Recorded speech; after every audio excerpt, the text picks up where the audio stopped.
Hello दोस्तों, आप लोग का स्वागत आपके अपने YouTube channel AH smart classes में। आप लोग देख रहे हैं एएच स्मार्ट क्लासेस। आप लोग का ज़्यादा समय नहीं लेंगे, चलिए वीडियो में आगे बढ़ते हैं।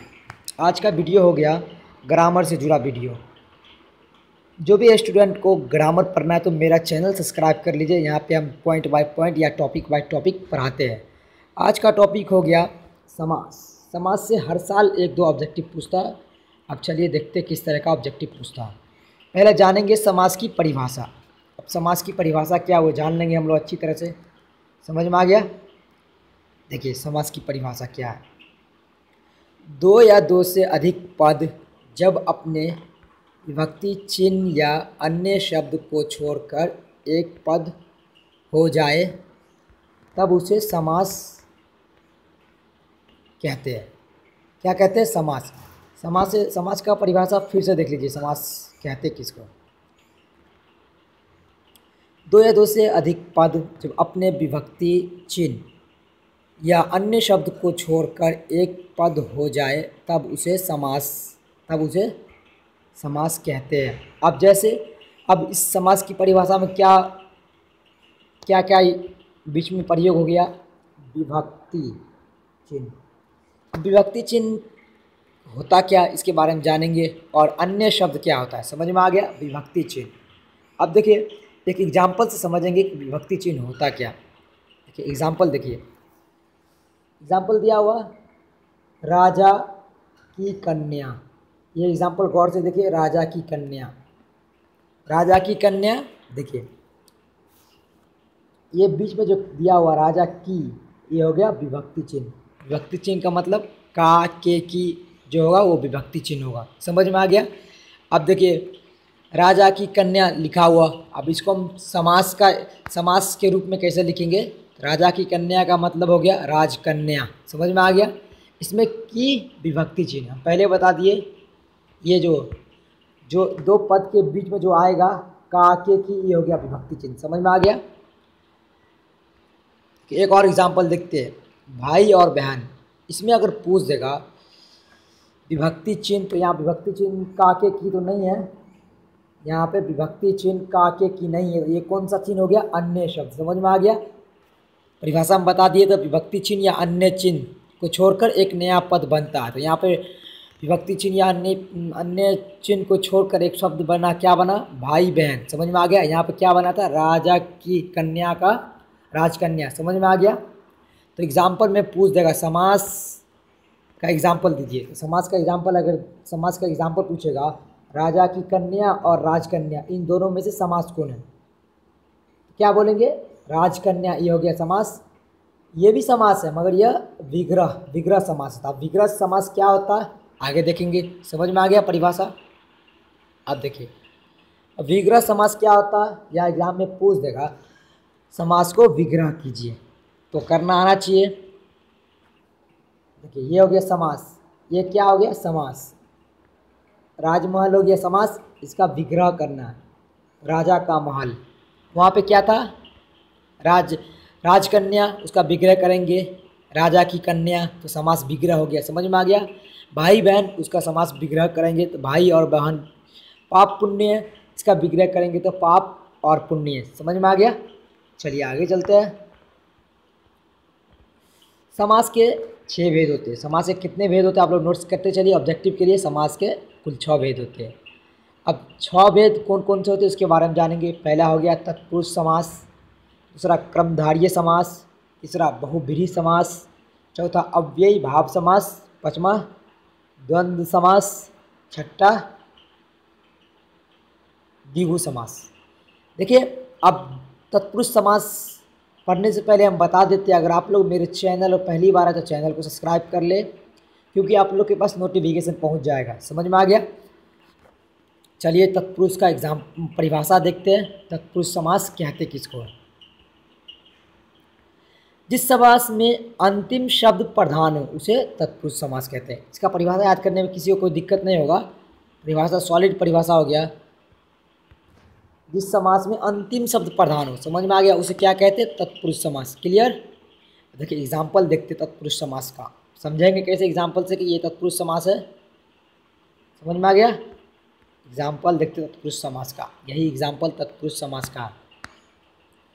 चिड़ी मार, चिड़ी मार का मतलब चिड़िया को मारने वाला। तो एग्जाम परिभाषा में क्या था, जिस शब्द का मतलब जिस शब्द का अंतिम पद प्रधान हो। इस चिड़ी मार में अंतिम शब्द क्या हो गया, मार।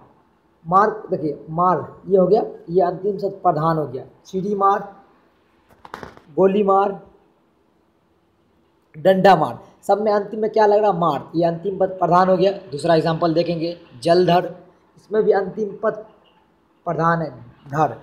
देखिए, जल को धारण करने वाला। विषधर, विष को धारण करने वाला। समझ में आ गया, अंतिम पद प्रधान मतलब अंतिम पद जुड़ रहा सब में। क्लियर।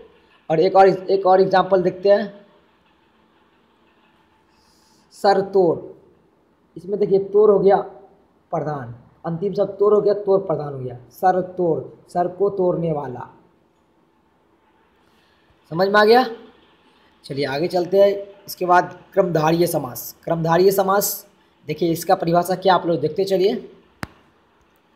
कर्ता तत्पुरुष को ही क्रमधारीय समास कहा जाता है। अब कर्ता तत्पुरुष क्या होता है उसके बारे में जानेंगे। और देखिए क्या है, इसमें प्रायः प्रथम पद विशेषण और दूसरा पद विशेष्य हो। अब विशेषण किसे कहते हैं, आप लोग पढ़े होंगे विशेषण किसे कहा जाता है। तो विशेषण कह सकते हैं आप लोग, किसी की विशेषता बतलाता तो उसे विशेषण कहते हैं। समझ में आ गया। अब देखिए इसका एग्जाम्पल देखते हैं। एग्जाम्पल से पहले हम ट्रिक देखते हैं। इसका ट्रिक पहचानने का क्या है, क्रमधारीय को पहचानने का ट्रिक आप लोग नोट्स करते चलिए। आप लोग को ट्रिक नहीं मिलने वाला, बहुत खोज के लाए आप लोग के लिए ट्रिक। पहला ट्रिक देखेंगे हम लोग, पहला पद विशेषण हो। क्या हो, पहला पद विशेषण, दूसरा पद की तुलना हो। पहला पद तो विशेषण होना चाहिए, मगर पहला पद दूसरे पद की तुलना करता हो। समझ में आ गया। अब देखिए, अब सबसे मेन जो है इसका विग्रह करेंगे, समास विग्रह। समास विग्रह करना तो आप लोग को आ गया है। समास विग्रह जब करेंगे, समास विग्रह, तो विग्रह करने पर क्या आएगा, इसके माध्यम में मतलब विग्रह करने पर माध्यम में क्या आएगा, है जो और के समान। ये नोट्स कर लीजिए। क्रमधारीय समास पहचानने का ये तरीका, अगर विग्रह करेंगे तो है जो या के समान। अब देखते हैं एग्जाम्पल, समझ में आ जाएगा इससे पूरा। देखिए, बीरबला, बीरबला देखिए इसका पहला पद क्या बोला था, विशेषण। बीरबला मतलब वीर, बता रहा, वीर मतलब बता रहा। समझ में आ गया। देखिए क्या बोले थे, इसका समास विग्रह करने पर, समास विग्रह करने पर क्या आना चाहिए, है जो। वीर है जो बला।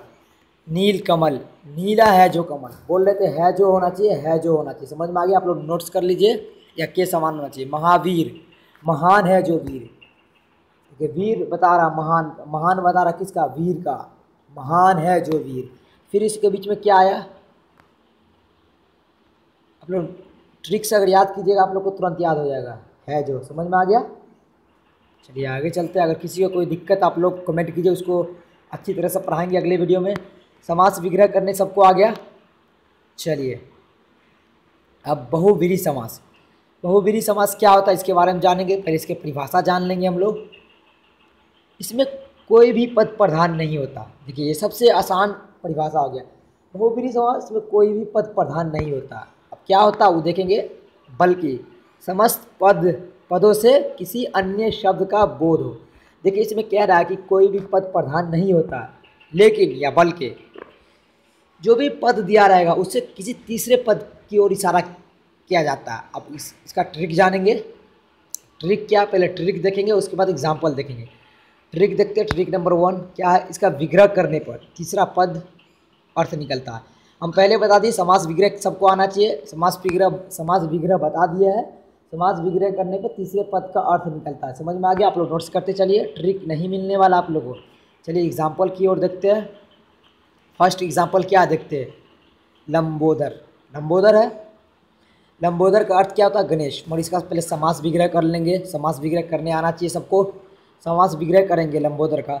लंबा है उधर जिसका, मतलब क्या होगा इसका अर्थ, लंबा है उधर जिसका मतलब गणेश। समझ में आ गया। गणेश जी बोलते हैं आप लोग। दशानंद, 10 है आनंद जिसके, क्या इसका अर्थ हुआ, 10 है आनंद जिसके मतलब रावण। समझ में आ गया। कोई तीसरा व्यक्ति का अर्थ निकलना तो ये समझ जाएंगे बहुव्रीहि समास। क्लियर, किसी को कोई दिक्कत नहीं होने वाला। चलिए अव्ययी भाव समास। अव्ययी भाव समास के बारे में पढ़ेंगे। पहले इसका एग्जाम्पल देखते हैं, अव्ययी भाव समास होता क्या, सॉरी परिभाषा देखते हैं। जिसका पहला पद अव्यय तथा प्रधान हो, समझ लीजिए इसमें जिसका पहला पद प्रधान हो, समझ में आ गया, इसे अव्ययी भाव समास कहते हैं। क्या होता है, पहला पद प्रधान हो। अब पहले ट्रिक से जानेंगे, ट्रिक देखेंगे, ट्रिक को आप लोग नोट्स करते चलिए। अब ट्रिक क्या है, पहला पद तो छोटा होना चाहिए, ट्रिक में पहला पद छोटा होना चाहिए और दूसरा क्या है, प्रधान होना चाहिए। पहले हम बता दें कि पहला पद प्रधान होना चाहिए और छोटा होना चाहिए, समझ में आ गया। और मोस्टली देखिए, मोस्टली मतलब ज़्यादातर उपसर्ग होना चाहिए। उपसर्ग वाला एक वीडियो हम डाले हुए, आप लोग को जाकर देख लीजिए, आप लोग को वीडियो मिल जाएगा, उसमें अच्छी तरह से हम पढ़ाए उपसर्ग होता क्या, जो पहले जुड़ता है उसे उपसर्ग कहते हैं, समझ में आ गया। और इसका एक एग्जाम्पल देखते हैं, प्रतिदिन। अब अगर एग्जाम में पूछ दे प्रतिदिन में उपसर्ग क्या, तो प्रति, समझ में आ गया। इसका पहला पद प्रधान होता है। अब कैसे प्रधान तो जानते हैं इसको, देखिए प्रति से प्रतिदिन हो जाएगा, प्रति माह हो जाएगा, प्रति साल हो जाएगा, मतलब प्रति लग के अनेक वर्ड बन रहा है, समझ में आ गया। प्रतिदिन, प्रति माह, प्रति साल, समझ में आ गया। देखिए यह उपसर्ग भी है, मोस्टली बोल रहा है, मोस्टली उपसर्ग भी होना चाहिए, समझ में आ गया। एक और एग्जाम्पल देखते हैं, दूसरा आजन्म। आजन्म में उपसर्ग क्या, तो उपसर्ग हो गया आ, ये उपसर्ग हो गया, तो इसलिए देखिए आ प्लस जन्म, इसका मोस्टली उपसर्ग होना चाहिए, मोस्टली उपसर्ग होना चाहिए, तो मिल गया उपसर्ग आ, तो समझ सकते हैं हम लोग कौन समास, अव्ययी भाव समास, समझ में आ गया। चलिए द्वंद्व समास, देखिए द्वंद्व यहाँ पे गलती लिखा है, द्वंद्व समझे। अब इसका भी परिभाषा देखते क्या होता परिभाषा, इसके सभी पद प्रधान होते हैं। द्वंद्व समास कोई दिक्कत नहीं होने वाला, इसका सभी पद जो होगा वो प्रधान होगा, समझ में आ गया आप लोग को। अब देखते ट्रिक, सबका हम ट्रिक बता दिया, आप लोग ट्रिक लिखते चलिए, ट्रिक नहीं मिलने वाला, आप लोग देख कहूँ पर भी खोज लीजिए, आप लोग को ट्रिक नहीं मिलेगा, समझ में आ गया। ट्रिक देखते, ट्रिक क्या है द्वंद्व समास का, देखिए नोट्स करते चलिए। दोनों शब्द एक दूसरे के उल्टे होते हैं, द्वंद्व समास में पहला खास क्या है, दोनों शब्द एक दूसरे के उल्टे होते हैं। और दूसरा ट्रिक देखते हैं पहचानने का, विग्रह करने पर और अथवा या एवं, समझ में आ गया। देखिए द्वंद्व समास का अगर विग्रह करेंगे तो और आएगा, अथवा आएगा या एवं आएगा, समझ में आ गया। और एक दूसरे का उल्टा होगा, समझ में आ गया। अब इसका एग्जाम्पल देखते हैं, एक एग्जाम्पल देखते हैं, माता पिता, इसका समास विग्रह करेंगे तो माता और पिता, क्या आया और, समझ में आ गया, बीच में और आ गया। और एक बात क्या बोला, एक दूसरे का उल्टा होना चाहिए, माता और पिता, समझ में आ गया, उल्टा समझ में आ गया ना। एक और एग्जाम्पल देखते हैं, पाप पुण्य, इसका समास विग्रह करेंगे पाप या पुण्य, ये भी उल्टा हो गया, पाप और पुण्य सीधा उल्टा हो गया, बीच में क्या आ गया या, हम पहले बोल दिए, समझ में आ गया ना आप लोग को। चलिए आज का लास्ट क्वेश्चन हो गया द्विगु समास। अब द्विगु समास के बारे में जानेंगे। इसका पहला पद संख्यावाचक विशेषण होते हैं। नॉर्मली अगर याद करने का तरीका आप लोग को बताइए, द्विगु समास में पहला पद जो होगा संख्यावाचक होगा, संख्या मतलब नंबर वाला होगा, समझ में आ गया। अब ट्रिक से जानेंगे क्या ट्रिक है, पहला पद संख्यावाचक होगा, ये तो हम पहले बता दिए, परिभाषा से ही समझ में आ गया, पहला पद संख्यावाचक होगा या नंबर वाचक होगा। नंबर में क्या होगा, 1 2 3 4 5 इस तरह का होगा, समझ में आ गया। चलिए एग्जाम्पल देखते हैं, पहला एग्जाम्पल हो गया चौराहा। अब देखिए चौराहा में, चौराहा चार तो समझ में आ रहा है, अब इसका समास विग्रह करके देखेंगे क्या आता है। चौराहा का, चार राहों का समाहार, समाहार का मतलब रास्ता, या होता नहीं कि कहूँ पे 3 बटिया होता है, एगो रास्ता उधर जाएगा, एगो इधर जाएगा, एगो उधर जाएगा, इसी तरह से चार राहों का समाहार मतलब 4 रास्ता एक जगह से, समझ में आ गया, समझ में आ गया ना अच्छी तरह से। और एक और एग्जाम्पल देखते, त्रिकाल, इसका भी समास विग्रह करेंगे, 3 कालों का समाहार, समझ में आ गया, कोई दिक्कत नहीं। देखिए समास विग्रह करने आना चाहिए तो आप लोग को समास अच्छी तरह से समझ में आएगा। आज का वीडियो खत्म हो गया समास का, बहुत जल्द अगला वीडियो लाएंगे। वीडियो अच्छा लगे तो वीडियो को लाइक कर लीजिए, अपने दोस्तों को भी शेयर कर लीजिए। एक बात और बता देते हैं, आप लोग ट्रिक, जितना भी ट्रिक बताए सबको नोट्स कर लीजिए, ट्रिक से आप लोग को सीधा आप लोग को समझ में आ जाएगा। चलिए मिलते हैं आप लोग से अगले वीडियो में, धन्यवाद।